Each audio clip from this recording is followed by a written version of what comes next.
नमस्कार दोस्तों, मितवा Hindi story channel पर आपका सहर्ष स्वागत है। कथा लेखन आरती खरबड़कर, कथा वाचन स्नेहल जाधव। तो चलिए सुनते हैं। कहानी का नाम है योग्यता। आपके घर वालों को कुछ समझ में आता है या नहीं? जेठानी जी बोर्ड मेंबर बनने के योग्य नहीं हैं। रसोई घर के बाहर उन्होंने दुनिया देखी भी नहीं होगी कभी। किसी के सामने क्या बोलना है, कैसे बोलना है, इस बात की भी समझ नहीं है उनमें। और उन्हें सीधे बोर्ड मेंबर बनाने जा रहे हैं पापा जी। नंदिनी गुस्से में बोलती जा रही थी।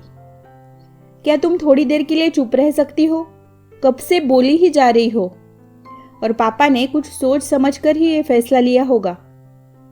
हमारे घर के सारे फैसले पापा ही लेते हैं, तो मुझे नहीं लगता कि हमें पापा के फैसले पर कोई उंगली उठानी चाहिए, राज ने समझाते हुए कहा। पर पापा जी को घर में से किसी को बोर्ड मेंबर बनाना था तो मैं थी ना। उन्हें इसके लिए मेरा विचार करना चाहिए था। मैं जेठानी जी से ज्यादा पढ़ी लिखी हूं। 4 लोगों के सामने कैसे उठना बैठना है मैं जानती हूं। और मुझ जैसी हर तरह से काबिल बहू के होते हुए पापा जी जेठानी जी को कैसे बोर्ड मेंबर बना सकते हैं? नंदिनी चिढ़कर बोल रही थी। ओ, अब मैं समझा। तुम इस बात से गुस्सा नहीं हो कि भाभी को बोर्ड मेंबर बनाया जा रहा है, पर तुम इस बात पे गुस्सा हो कि तुम्हारे होते हुए भाभी को यह सम्मान मिल रहा है। पर तुम्हें समझना पड़ेगा कि भाभी इस घर की बड़ी है और तुम्हें अपने आप की तुलना उनसे नहीं करनी चाहिए, राज ने कहा। लेकिन मुझे लगता है कि भाभी ये जिम्मेदारी नहीं संभाल पाएगी। ये सब उनकी समझ से परे है। जेठानी जी को कुछ समझ में ही नहीं आएगा, नंदिनी बोली। देखो, बोर्ड मेंबर चाहे जिसे भी बनाए, हमारे लिए ज़रूरी ये है कि हमारा शिक्षा संस्थान आगे बढ़े और उसके लिए हम सबको मेहनत करनी चाहिए, फिर हम किसी बड़े पद पर हो या नहीं। इसीलिए अब तुम ये सब सोचना बंद करो। परसों ऑफिस में मीटिंग है और हमें भी वहां जाना है, राज ने समझाते हुए कहा। नंदिनी फिर आगे कुछ बोल न पाई, लेकिन मन ही मन वो ये स्वीकार नहीं कर पा रही थी कि उसकी गवार जेठानी को उसके ससुर जी बोर्ड मेंबर बनाने वाले हैं। उसके हिसाब से ये उसके लिए अपमानजनक था। उसने सोच लिया था कि वो इस बारे में पापा जी से बात करेगी। नंदिनी 2 साल पहले मिश्रा जी के घर की छोटी बहू बन के आई थी। नंदिनी अच्छी पढ़ी लिखी थी, बहुत अमीर घर की बेटी थी और अपने साथ काफी सारा स्त्रीधन भी लाई थी। साथ ही दिखने में भी नंदिनी बहुत ज्यादा सुंदर थी। नंदिनी जितनी ज्यादा सुंदर थी उतना ही उसे अपने आप पर घमंड था। उसकी नजर में वो सबसे ज्यादा काबिल थी। बाकी लोगों को वो हमेशा अपने से कमतर समझती। कुसुम उसकी जेठानी थी, दिखने में सुंदर, घर के काम में निपुण और स्वभाव से विनम्र। कुसुम जब छोटी थी तभी उसके माता पिता का देहांत हो गया था, इसीलिए बचपन से ही वो अपने मामा के घर रहती।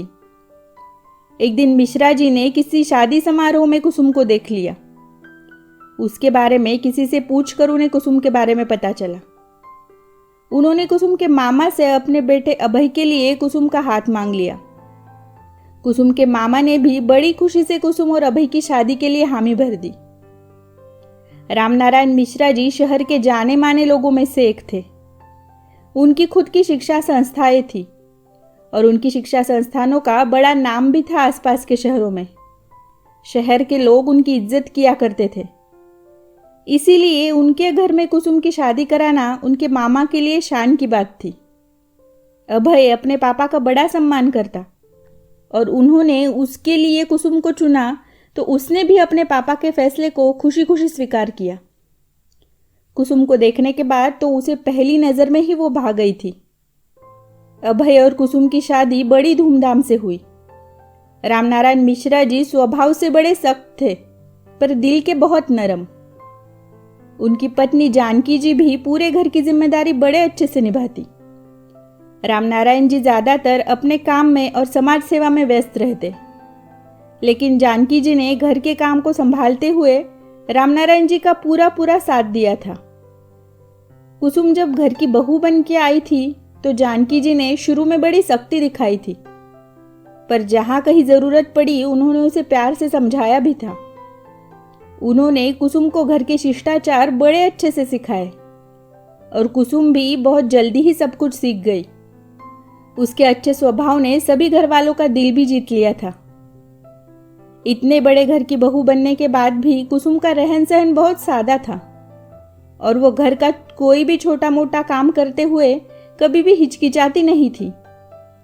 उसकी ज़रूरतें भी काफ़ी सीमित थी।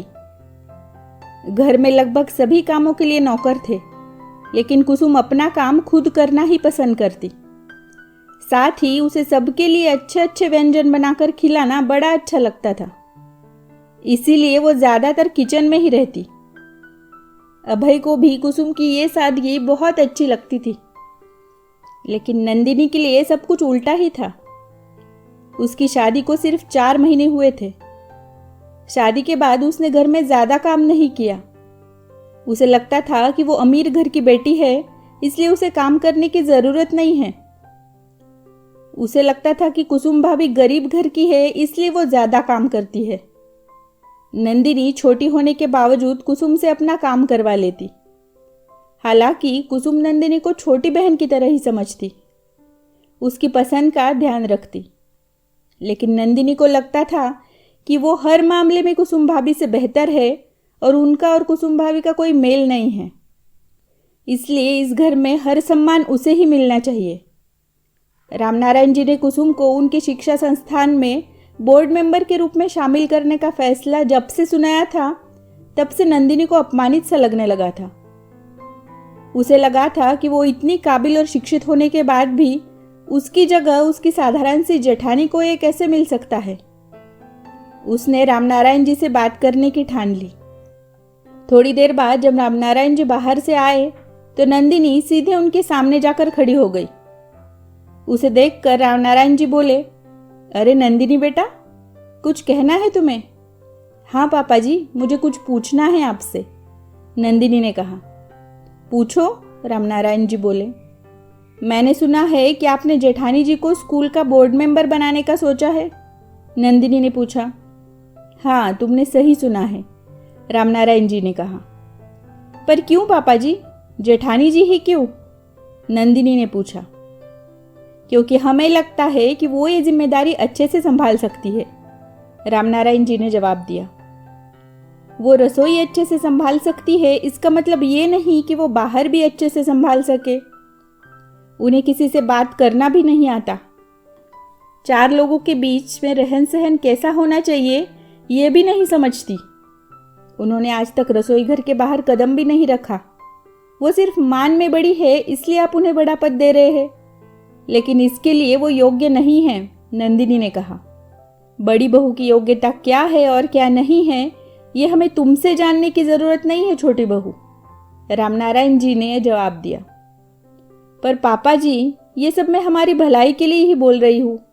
आप ही सोचिए कि वो अगर ये जिम्मेदारी अच्छे से नहीं उठा पाई तो कितनी जगहसाई होगी हमारी, नंदिनी बोली। तुम बहुत ज्यादा बोल रही हो छोटी बहू। बड़ी बहू अगर तुम्हारी बातें चुपचाप सुन लेती है, इसका मतलब ये नहीं कि वो मूर्ख है या उसको कुछ समझ में नहीं आता है। वो तुमसे हमेशा विनम्रता से बात करती है क्योंकि उसका स्वभाव ही विनम्र है। उसको रसोई में काम करने की कोई ज़रूरत नहीं है, पर सिर्फ और सिर्फ घर वालों को उनकी पसंद का खाना अपने हाथों से बनाकर खिलाने के लिए वो रसोई में काम करती है। वो सबसे प्यार करती है, इसीलिए सबके लिए सब काम करती है, रामनारायण जी ने नंदिनी को समझाते हुए कहा। कुसुम भाभी घर का सारा काम अच्छे से करती है, इसलिए उन्हें बाहर के काम की जिम्मेदारी तो नहीं दी जा सकती ना पापा जी। मैं पढ़ी लिखी हूँ, मुझे पता है कि घर के बाहर काम को कैसे संभालना होता है। इसलिए मुझे लगता है कि आपको भाभी की जगह मुझे बोर्ड मेंबर बनाना चाहिए था। भाभी घर की जिम्मेदारी संभालेगी और मैं बोर्ड मेंबर के तौर पर हमारे एजुकेशनल बोर्ड की मेंबर बनकर सारी जिम्मेदारी संभालूंगी, नंदिनी ने अपने मन की बात कर दी। देखो छोटी बहू, बड़ी बहू कम बात करती है, इसका मतलब ये नहीं कि उसे बोलना नहीं आता। तुम्हारे इस घर में आने से पहले हम बड़े बड़े फैसले लेते समय कुसुम की सलाह लिया करते थे और उसने हमें जो सलाह दी वो कभी गलत साबित नहीं हुई। और रही बात बड़ी बहू की पढ़ी लिखी होने की, तो तुम्हें क्या लगता है वो कितनी पढ़ी लिखी होगी? रामनारायण जी ने नंदिनी से सवाल किया। इसमें पूछना क्या है पापा जी? उन्हें देखकर साफ साफ पता चलता है कि उन्होंने 10वीं या 12वीं तक पढ़ाई की होगी, नंदिनी ने कहा। नंदिनी और रामनारायण जी की बातों के बीच ही कुसुम भी वहां आ गई। उसे ये जानते देर नहीं लगी कि ये उसके बारे में बात हो रही है, पर कुछ ना बोलते हुए वो चुपचाप वहां खड़ी रही। कुसुम को देखकर रामनारायण जी ने कहा, यही तो तुमने गलती कर दी छोटी बहू। किसी इंसान के रहन सहन से उसके चरित्र का अंदाजा नहीं लगाना चाहिए। कुसुम बहू ने पॉलिटिकल साइंस में पीएचडी किया है। शादी से पहले ग्रेजुएशन करने के बाद कुसुम बहू ने शादी के बाद घर की जिम्मेदारियां संभालते हुए अपनी पीएचडी की डिग्री पूरी की। लेकिन कुसुम बहू ने कभी भी अपने पढ़े लिखे होने का दिखावा नहीं किया। हमने उसे कहा भी कि उसे हमारे काम को संभालने के लिए हमारे ऑफिस को ज्वाइन कर लेना चाहिए, पर उसने कहा कि अभी वो घर संभालना चाहती है, तो हमने भी उसके फैसले का सम्मान किया। पर जब जब हमने उससे सलाह मांगी, उसने हमें हमेशा ही अच्छी सलाह दी, और अब वो बाहर काम करने के लिए पूरी तरह से तैयार है। उसे अपनी शिक्षा का कोई अहंकार नहीं है। शिक्षा के कारण उसमें विनम्रता आई है, और वो किसी भी काम को छोटा या बड़ा नहीं समझती, और यही उसकी विशेषता है। उसका यही गुण उसे औरों से अलग बनाता है, और इसीलिए इस पद के लिए वो सही चुनाव है, रामनारायण जी ने कहा। कुसुम भाभी ने पीएचडी किया है, ये सुनकर पहले तो नंदिनी को झटका ही लगा। सीधी सादी दिखने वाली, कम बोलने वाली, रसोई में काम करने वाली उसकी जेठानी इतनी पढ़ी लिखी है, ये उसने कभी सोचा ही नहीं था, क्योंकि उसे अब तक यही लगता कि पढ़े लिखे लोग साधारण काम करते नहीं हैं। लेकिन आज उसकी ये गलतफहमी दूर हो गई थी। पढ़ी लिखी होने के बाद भी इतनी विनम्रता रखने वाली जेठानी के लिए आज उससे पहली बार गर्व महसूस हो रहा था। उसने कुसुम भाभी की तरफ देखा और कहा, कुसुम दीदी, मुझे माफ कर दीजिए। मैंने आज तक कई बार आपको नीचा दिखाने की कोशिश की। मुझे अपने माँ बाप की अमीरी, अपने रहन सहन और शिक्षा पर बड़ा अहंकार था। लेकिन अगर मैं सही लोगों की पहचान ही न कर पाऊँ तो ऐसी शिक्षा का फायदा ही क्या है? आपने आज तक मेरी किसी बात का बुरा नहीं माना, यह आपका बड़प्पन है, और मैंने आपको अपने से कमतर समझा, ये मेरा बचपना है। मुझे माफ कर दीजिए दीदी। नंदिनी ने सिर झुकाकर कहा। तुम माफी मत मांगो नंदिनी, तुम मेरे लिए मेरी छोटी बहन की तरह ही हो। मैं कभी भी तुमसे नाराज नहीं थी, और ना कभी तुमसे नाराज हो सकती हूँ।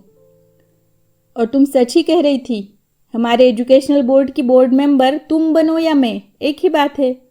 फिर पापा जी की तरफ देखकर कुसुम ने कहा, पापा जी, आप नंदिनी को ही बोर्ड मेंबर नियुक्त कर लीजिए, वो बहुत अच्छे से काम करेगी, ये विश्वास है मुझे। नहीं दीदी, मुझे नहीं लगता कि अभी इस जिम्मेदारी के लिए मैं तैयार हूँ। मुझे अभी बहुत कुछ सीखना है। ये जिम्मेदारी आप ही संभालिए दीदी, नंदिनी ने कहा। आगे जाकर काम की सारी जिम्मेदारी तुम बच्चों को ही संभालनी है, पर उसके लिए तुम्हें पहले पूरी तरह से तैयार होना पड़ेगा। अपने आप को उस जिम्मेदारी के योग्य बनाना पड़ेगा। एकदम सही बात कह रहे हैं आप। जानकी जी भी वहां पर आ गई और हंसते हुए कहने लगी कि पर जो भी हो, अच्छी बात यह है कि आज हमारी दोनों बहू समझदार हो गई है, तो इसी बात पे कुछ मीठा हो जाए। रामनारायण जी ने जानकी जी की तरफ देखते हुए कहा। जी हाँ, जरूर, जानकी जी ने कहा। पर उनकी बात पूरी होने से पहले ही देवरानी जेठानी एक दूसरे का हाथ पकड़े हुए रसोई में कुछ मीठा बनाने चल पड़ी। रामनारायण जी और जानकी जी अपनी दोनों बहुओं को देखकर बहुत खुश हो रहे थे। धन्यवाद।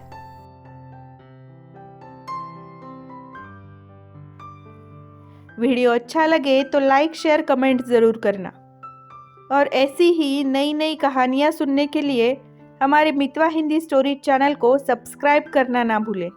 धन्यवाद।